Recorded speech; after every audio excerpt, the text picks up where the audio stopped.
Hello everybody, मैं अनीस सिंह क्लूरिया आपका maths गुरु एक बार फिर से वेलकम करता हूं maths solution and fun YouTube channel पर। मैं उम्मीद करता हूं आप फिट एंड फाइन होंगे और आपकी स्टडी एकदम बढ़िया चल रही होगी। सो गाइज, हमने अभी परसेंटेज स्टार्ट किया था और आज हम परसेंटेज का लेक्चर 4 लाए हैं।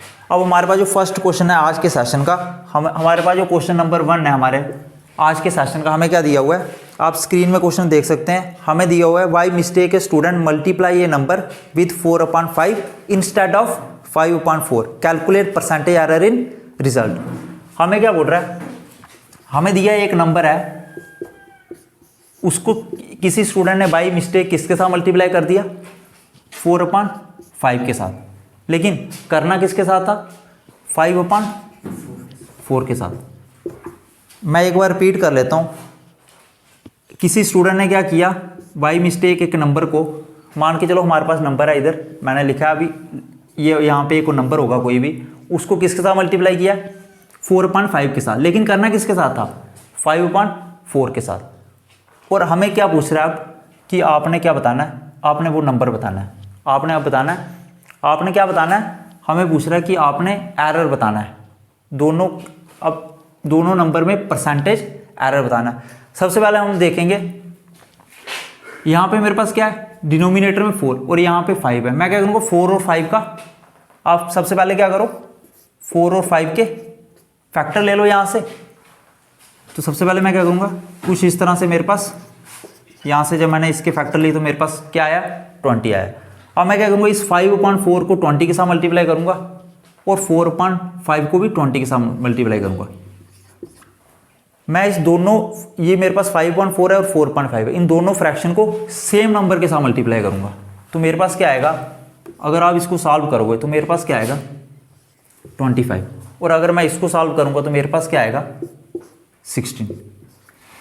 मतलब मेरे पास जब उसने स्टूडेंट ने बाई मिस्टेक 4/5 के साथ मल्टीप्लाई किया तब उसका आंसर क्या आ रहा है 16, लेकिन जब उसने एग्जैक्ट 5/4 के साथ करना था तब वैल्यू क्या आ रही है 25।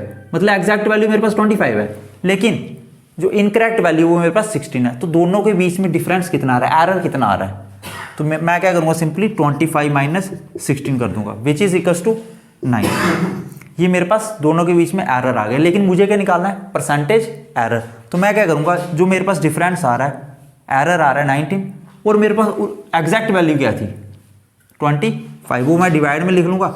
और आपको पता है जब भी परसेंटेज निकालनी हो तो मैं क्या करता हूँ 100 के साथ मल्टीप्लाई कर दूंगा। तो मेरे पास जो परसेंटेज एरर आएगा वो मेरे पास क्या आएगा 30। सो गाइस, आज के सेशन का सबसे इंपॉर्टेंट क्वेश्चन है हमारे पास, हमें दिया हुआ है in an examination 35% of the candidate failed in math, 25% in English and 25% failed in both subjects. If 420 student passed in both subjects, then calculate total number of student appeared in exam। हमें क्या दिया, और सबसे पहले इस question को करने के दो मेथड है हमारे पास। एक हमारे पास बेसिक मेथड है, सबसे पहले मैं बेसिक मेथड से कराऊंगा और उसके बाद इसको ट्रिक्स के साथ भी कराऊंगा। अब मुझे क्या दिया हुआ है, मैं इस सेट को ले लेता हूँ, ये मेरे पास मैथ्स का सेट है, और इस सेट को मैं ले लेता हूँ इंग्लिश का, और ये बीच में आ रहा है, ये बीच में मेरे पास कॉमन पोर्शन आ रहा है, ये क्या होगा मैथ्स और इंग्लिश दोनों। अब हमें क्वेश्चन में क्या दिया हो कि 35% स्टूडेंट जो वो मैथ में पास हो रहे हैं।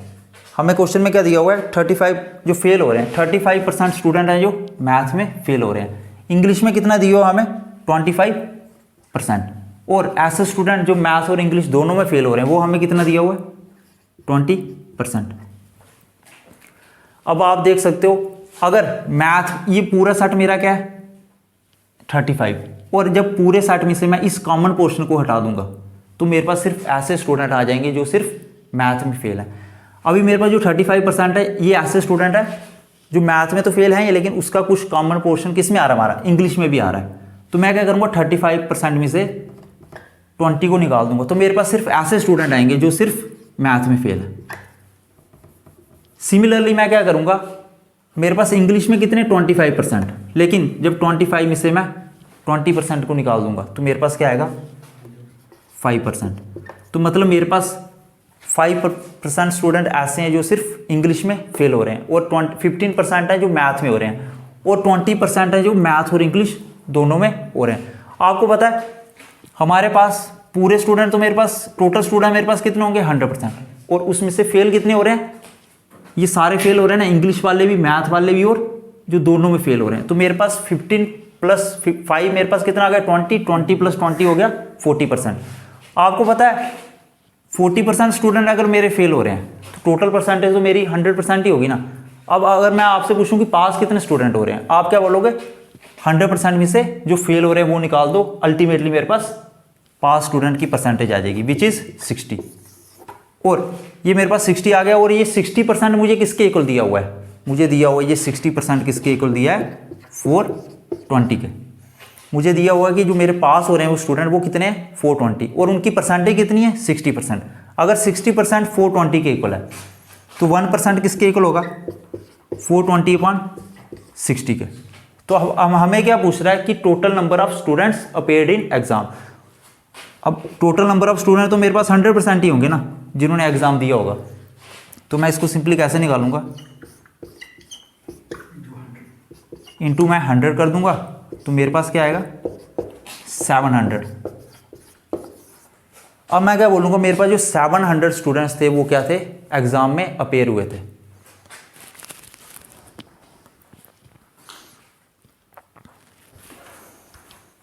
सो गाइज अब हम इसी क्वेश्चन को ट्रिक्स के साथ देखेंगे। अभी हमने इसको बेसिक मेथड के साथ देखा, अब हम इसको ट्रिक्स के साथ देखेंगे। इस ट्रिक्स में आपने क्या करना है, इसमें आपने सीधे सीधे एक फार्मूला लर्न कर लेना है। अगर आपको क्वेश्चन में दिया है कि इंग्लिश, अगर आपको क्वेश्चन में फेल परसेंटेज दी हुई है, आपको अगर ईच सब्जेक्ट की फेल परसेंटेज दी हुई है, जैसे हमें मैथ्स की फेल परसेंटेज दी हुई है 35 और इंग्लिश की फेल परसेंटेज कितनी दी है 25, तब आपने क्या करना है, सीधा सीधा फार्मूला किस तरह से करना है, तब आपने 5% का फार्मूला लिखना है।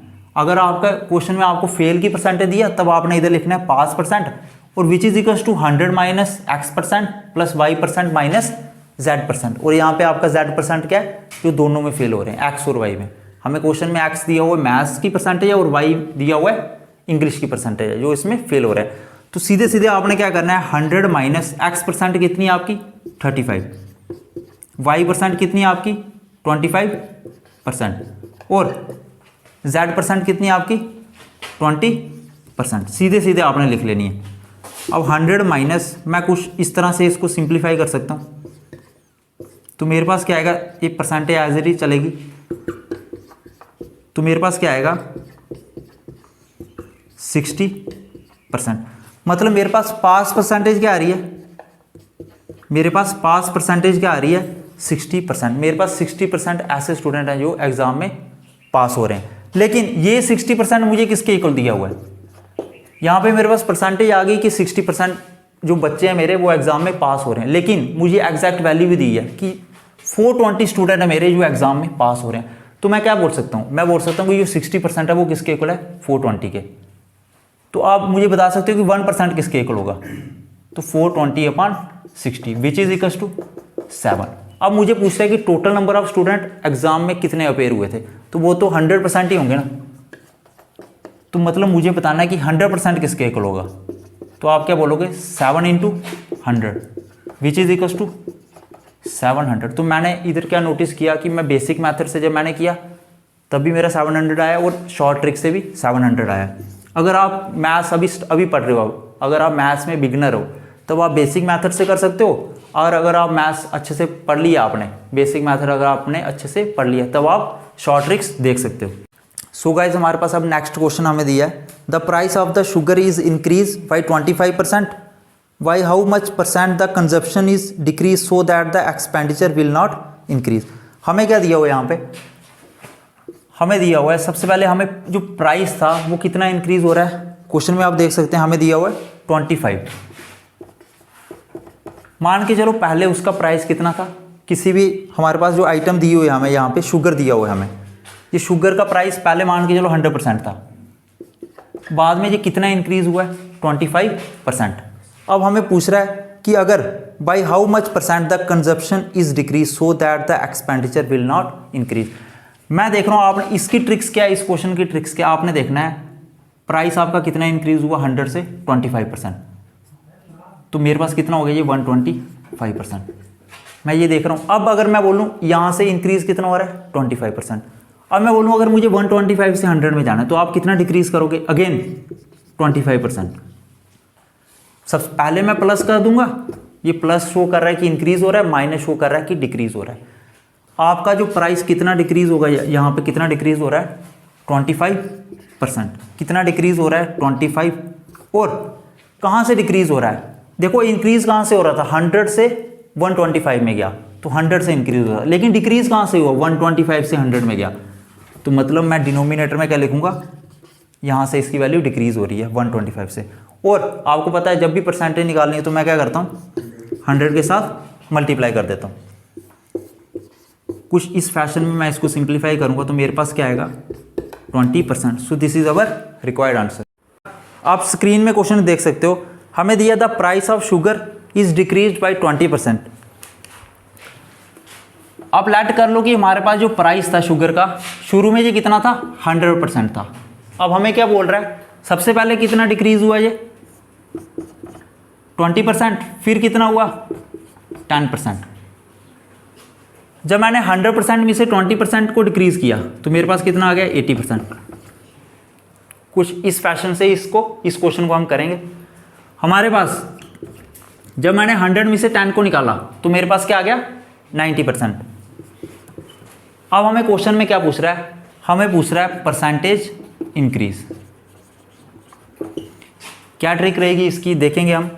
सबसे पहले हम देख रहे हैं कि मेरा जो 80% से जब 90% में इंक्रीज हुआ तो कितना इंक्रीज हुआ? मैं इन दोनों का डिफरेंस ले लूंगा, विच इज इक्वल टू 10%। मेरी वैल्यू कहाँ से इंक्रीज हो रही है? 80% से। कहाँ पे जा रही है? 90%। सबसे पहले मैं देखूंगा जहाँ से मेरी वैल्यू इंक्रीज हो रही है, जहाँ से मेरी वैल्यू इंक्रीज हो रही है वो मैं डिनोमिनेटर में लिख लूंगा 80 से। और कितनी इंक्रीज हो रही है? 80 प्लस 10। तो मेरे पास कितनी इंक्रीज हो रही है? 10। और मुझे निकालना क्या? परसेंटेज। तो मैं क्या करूँगा? 100 से मल्टीप्लाई कर लूँगा और कुछ इस फैशन से मैं इसको डिवाइड करूँगा।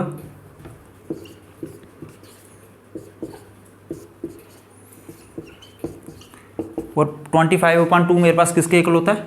12.5।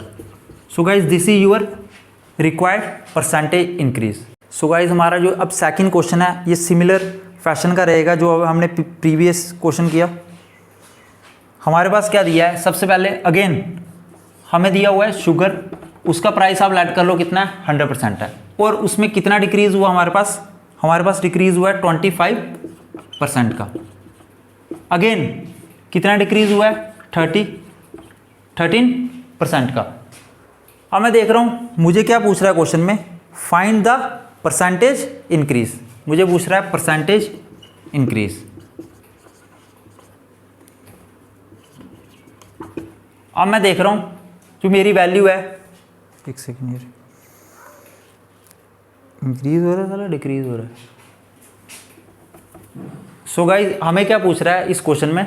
हमें सबसे पहले शुगर का प्राइस आपने लेट कर लिया 100% है और आपको कितना डिक्रीज दिया यहाँ पे? 25%। सबसे पहले आप 100 में से 25 को निकालो तो आपके पास क्या आ गया? 75%। फिर आपने क्या किया? 100 में से 13 को निकाल दिया तो आपके पास क्या आ गया? 87%। आप देख रहे हो आपकी जो शुगर का प्राइस है 75 से कितना हो गया? 87%। कितना आपका इंक्रीज हो रहा है? ये हमारे पास कितना इंक्रीज हो रहा है? आप इन दोनों का क्या करोगे? डिफरेंस कर दोगे तो मेरे पास कितना आएगा? 12%। मेरा कितना इंक्रीज हो रहा है? 12%। तो मैं इधर 12% लिखूंगा। मेरी वैल्यू कहाँ से इंक्रीज हो रही है? 75 से। तो मैं डिनोमिनेटर में क्या लिख दूंगा? 75। और परसेंटेज निकालूंगा तो मैं मल्टीप्लाई 100 कर दूंगा। अब आगे इसको मैं सिंप्लीफाई करूंगा।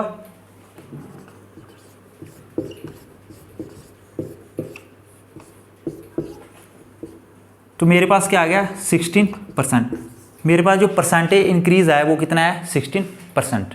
सो गाइज आज के सेशन का हमारा जो सबसे इंपॉर्टेंट क्वेश्चन रहेगा, हमारे पास क्या दिया है? हमारे पास आज के सेशन का क्वेश्चन हमें क्या दिया हुआ है?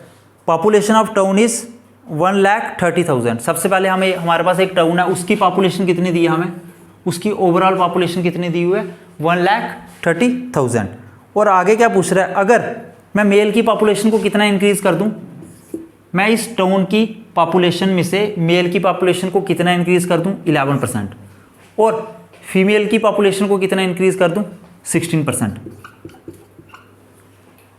अब हमें आगे क्या पूछ रहा है, सबसे पहले क्या मैं इस 16 को 11 प्लस 15% लिख सकता हूँ? डेफिनेटली मैं इस 16% को 11% प्लस 5% लिख सकता हूँ।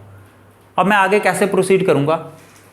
अब हमें आगे और क्या दिया हुआ है, अब हमें बोल रहा है then population is increase by 7,800। अगर मैं किसी भी टाउन की पॉपुलेशन में अगर मेल की पॉपुलेशन को 11% इंक्रीज कर रहा हूँ और फीमेल की पॉपुलेशन को कितना इंक्रीज कर रहा हूँ 16%, तो मेरे पास एक्चुअल में परसेंटेज कितनी इंक्रीज हो जाएगी पॉपुलेशन की? हमारे पास एक्चुअल में जो पॉपुलेशन है कितनी इंक्रीज हो जाएगी? 7,800। अब हमें पूछ क्या रहा है कि टोटल पॉपुलेशन से आप मेल की पॉपुलेशन को बताओ। अब कैसे प्रोसीड करेंगे, क्या ट्रिक रहेगी इसके लिए? सबसे पहले आपने क्या करना है, आपको पता है यहाँ पे मेल की पॉपुलेशन कितनी है 11% और फीमेल की कितनी है 16%। सबसे पहले आपने 16% को 11% प्लस 5% लिखा। मुझे क्या करना है, मुझे ये जो नंबर है मेरे पास 11% और यहाँ पे 11%, ये मुझे कॉमन करने हैं। मैं मान के चल रहा हूँ कि टोटल पॉपुलेशन में से मेरी 11% जो पॉपुलेशन है वो क्या हुई है, इंक्रीज हुई है। अभी मैं 5% को हटा देता हूँ। अभी मैं क्या एज्यूम कर रहा हूँ, ये मेरी एजम्पशन रहेगी, मैं लेट कर रहा हूँ कि मेरे पास जो टोटल पॉपुलेशन है टाउन की, उसमें से मेरी 11% पॉपुलेशन इंक्रीज कर रही है। अगर अब मैं 11% ऑफ टोटल पॉपुलेशन कर लूँ, अगर मैं 11% ऑफ टोटल पॉपुलेशन, और टोटल पॉपुलेशन मेरे पास कितनी है 1,30,000। अब आप इसको कैसे सॉल्व करोगे? आपको पता है परसेंटेज को जब हटाते हो तो डिनोमिनेटर में 100 आएगा और आगे हम इस तरह से प्रोसीड करेंगे। आप 11 को और 13 को मल्टीप्लाई करोगे तो आपके पास क्या आएगा 14300। तो जो मैंने एज्यूम किया था उसके अकॉर्डिंग मेरी पॉपुलेशन कितनी इंक्रीज हुई 14300। लेकिन अब हमें क्वेश्चन में क्या बोला है, मेरी पॉपुलेशन कितनी इंक्रीज हो रही है 17800। तो मतलब अब अगर मैं इन दोनों का डिफरेंस ले लूँ, अगर मैं 14300 और 17,800 दोनों का अगर मैं डिफरेंस ले लूँ तो मेरे पास क्या आएगा 3500। मतलब मैंने क्या कंक्लूड किया, जो मैंने पॉपुलेशन एज्यूम की थी उसमें कितना मैं ऐड करूंगा, जो क्वेश्चन में मुझे क्वेश्चन के अकॉर्डिंग जो पॉपुलेशन आई है मेरी, तो मैं उसमें 3500 ऐड करूंगा, तब मेरी इतनी पॉपुलेशन हो जाएगी। अब ये जो 3500 जो मेरे पास पॉपुलेशन आ रही है, ये किसकी वजह से आ रही है, इस 5% की वजह से, और ये 5% किसका है, फीमेल का है। तो मैं क्या लिख सकता हूँ,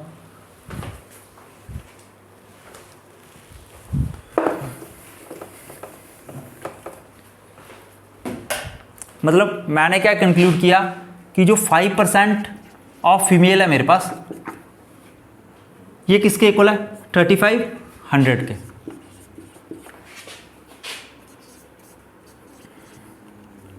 अगर मेरे पास 5% 3500 के इक्वल है तो 1% ऑफ फीमेल किसके इक्वल होगा? तो आप क्या बोलोगे, सर आप 5 को डिवाइड कर दो। तो 1% ऑफ फीमेल मेरे पास किसके इक्वल आई 700। अब मैं परसेंटेज को हटाऊंगा तो मैं कुछ इस तरह से फीमेल की पॉपुलेशन को निकाल सकता हूं। आपको पता है टोटल पॉपुलेशन आपकी है 1,30,000, तो और फीमेल की पॉपुलेशन कितनी है 70,000।